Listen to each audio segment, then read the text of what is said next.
Assalamualaikum warahmatullahi wabarakatuh. Salam sejahtera untuk kita semua. Kami ucapkan terima kasih kepada Bapak Dimas Anugrah Diatmo selaku dosen pengampu mata kuliah Bahasa Indonesia kelas gabungan Manajemen dan Informatika. Serta terima kasih kepada teman-teman yang berpartisipasi dalam presentasi kita kali ini. Perkenalkan, saya Ridwan dengan NIM C1B025055. Saya di sini selaku moderator yang akan membantu dan membimbing jalannya diskusi kita pada hari ini. Dan rekan saya Farel Putra dengan NIM C1B025154. Dengan saya Fofian Farel dengan NIM C1B025159 dari Prodi Manajemen. Kalau saya Dimas Didandra Marsal dengan NIM F1E324019 dari Prodi Informatika.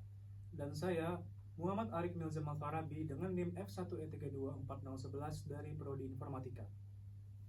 kami dari kelompok 12 akan mempresentasikan hasil diskusi kami dengan judul melaporkan hasil kegiatan.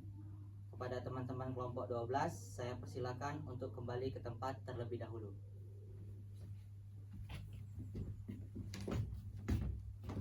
Baik, pada pemateri pertama, waktu dan tempat dipersilahkan.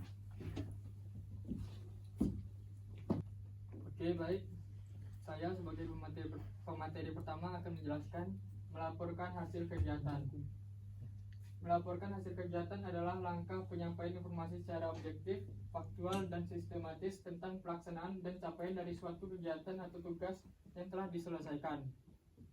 Tujuan utama pelaporan yang pertama, laporan berfungsi sebagai bukti akuntabilitas resmi bahwa kegiatan telah dilaksanakan sesuai rencana, waktu, dan anggaran. Yang kedua, laporan menyajikan data faktual tentang keberhasilan dan kendala. Yang ketiga, laporan menjadi arsip penting yang merekam seluruh proses dan hasil kegiatan sebagai referensi jangka panjang. Karakteristik laporan yang baik. Yang pertama, harus berdasarkan data dan fakta di lapangan, bukan opini pribadi. Yang kedua, menggunakan bahasa baku, logis, dan mudah dipahami, serta disusun berurutan. Selanjutnya, membangun teks laporan. Membangun teks laporan berarti menyusun hasil kegiatan ke dalam format dokumen yang terstruktur agar informasinya tersampaikan secara efektif. Struktur ini membantu pembaca memahami alur kegiatan dan temuannya. Teks laporan umumnya terdiri dari 3 bagian utama. Yang pertama, pendahuluan. Bagian ini memberikan konteks, mencakup latar belakang dan tujuan kegiatan. Yang kedua, isi atau pembahasan.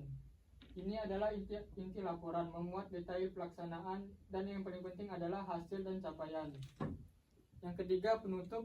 Bagian penutup berisi kesimpulan dan saran.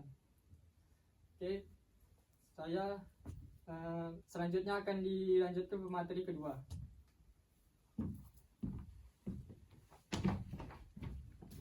Baik, terima kasih pemateri pertama. Saya selaku pemateri 2 akan melanjutkan materinya, yaitu macam-macam model teks laporan. Jadi berbagai jenis teks laporan digunakan untuk menyampaikan hasil kegiatan secara tertulis. Jenis yang paling umum adalah 1. Teks laporan hasil observasi, 2. Teks laporan percobaan, dan 3. Teks laporan eksperimen. Teks-teks ini sama-sama bersifat faktual tetapi memiliki tujuan dan cara penyajian yang berbeda. Baik, pertama yaitu teks laporan hasil observasi. Teks laporan hasil observasi adalah teks yang menyajikan hasil pengamatan terhadap suatu objek secara umum dan sistematis. Teks ini memuat klasifikasi atau pengelompokan berdasarkan ciri tertentu, serta menjelaskan hubungan antara kelas dan subkelasnya. Isi laporan ini dia bersifat subjektif, objektif, dan berdasarkan fakta, bukan pendapat pribadi. Struktur utamanya yaitu pernyataan umum, klasifikasi berisi pengenalan dan pengantar mengenai objek yang diamati serta pengelompokannya.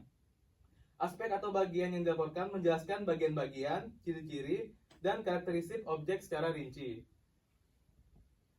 Lalu untuk struktur tambahannya, ada definisi umum, yaitu penjelasan singkat tentang objek. Kemudian definisi bagian, yaitu rincian tiap bagian objek. Kemudian definisi manfaat, kegunaan atau fungsi objek. Lalu penutup, yaitu rangkuman akhirnya.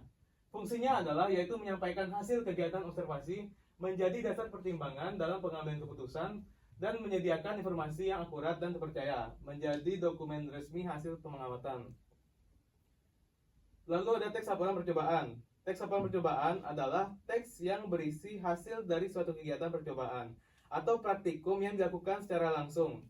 Teks ini biasanya ditemukan dalam laporan ilmiah, tugas sekolah, dan eksperimen sederhana maupun kompleks. Lalu strukturnya adalah yang pertama tujuan, alat, dan bahan, yaitu dia menjelaskan maksud dan perlengkapan percobaan.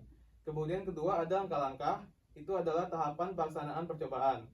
Dan ketiga ada hasil, temuan yang diperoleh, lalu kesimpulan atau kesimpulan dari hasil percobaan. Baik, saya akan memberikan ini ke pemateri ketiga. Terima kasih.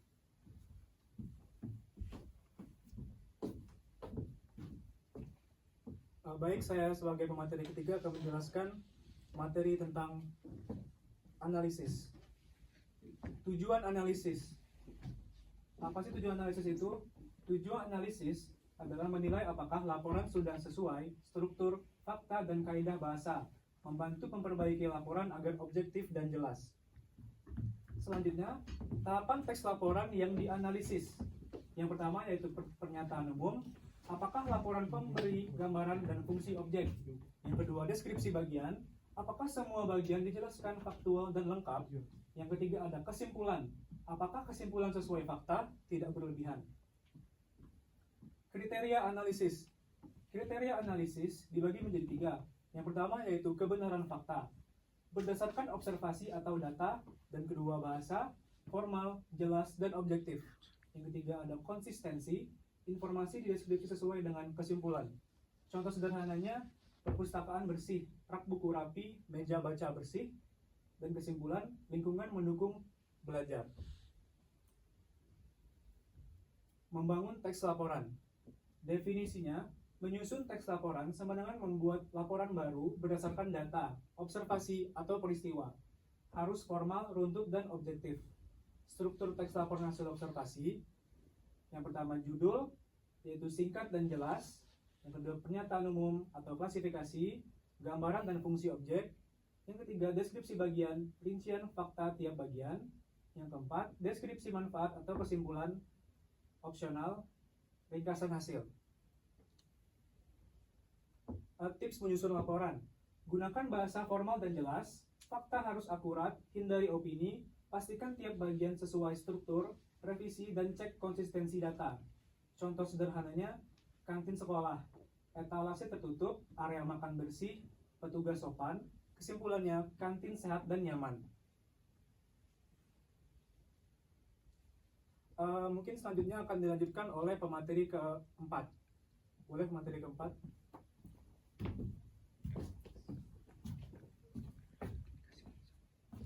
Oke, merekonstruksi teks laporan. Merekonstruksi teks laporan adalah menyusun kembali sebuah teks laporan dengan bahasa sendiri, namun tetap mempertahankan struktur, isi, dan jenis teks genre mikro aslinya.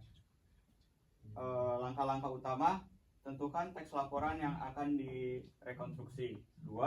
Baca dan pahami isi serta strukturnya. 3. Ringkas setiap bagian dengan kalimat sendiri tanpa mengubah makna. Dan keempat, menggabungkan semua ringkasan menjadi satu teks utuh. 5. Periksa kembali penggunaan bahasa yang benar. 6. Hasil akhir itulah teks laporan yang sudah direkonstruksi. Menyusun teks laporan yang baru. Menyusun teks laporan baru berarti membuat laporan penelitian atau kegiatan berdasarkan model yang sudah ada. Tetapi isi dan topiknya berasal dari inisiatif sendiri, bukan menyalin. Jenis laporan. 1. Laporan penelitian adalah topik yang disesuaikan dengan bidang sendiri. 2. Laporan kegiatan, misalnya lokakarya, pelatihan, pentas seni, pengabdian masyarakat, dan proposal penelitian. Menentukan pokok masalah sesuai bidang, bertanggung jawab atas isi laporan, boleh jadi referensi dan tidak boleh plagiat. Proposal kegiatan, merancang jenis kegiatan sendiri, boleh melihat contoh sebagai referensi, isi tetap orisinal. Oke, ini adalah referensi yang kami temukan dan yang kami cari. Sekian dari saya, akan saya kembalikan kepada moderator.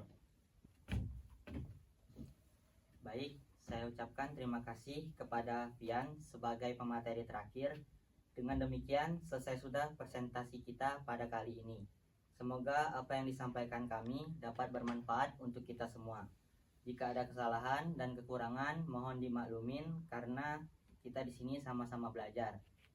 Dan jika ingin bertanya, silahkan tulis di kolom komentar. Sekian, kami kelompok 12 pamit undur diri. Wassalamualaikum Waalaikumsalam warahmatullahi wabarakatuh.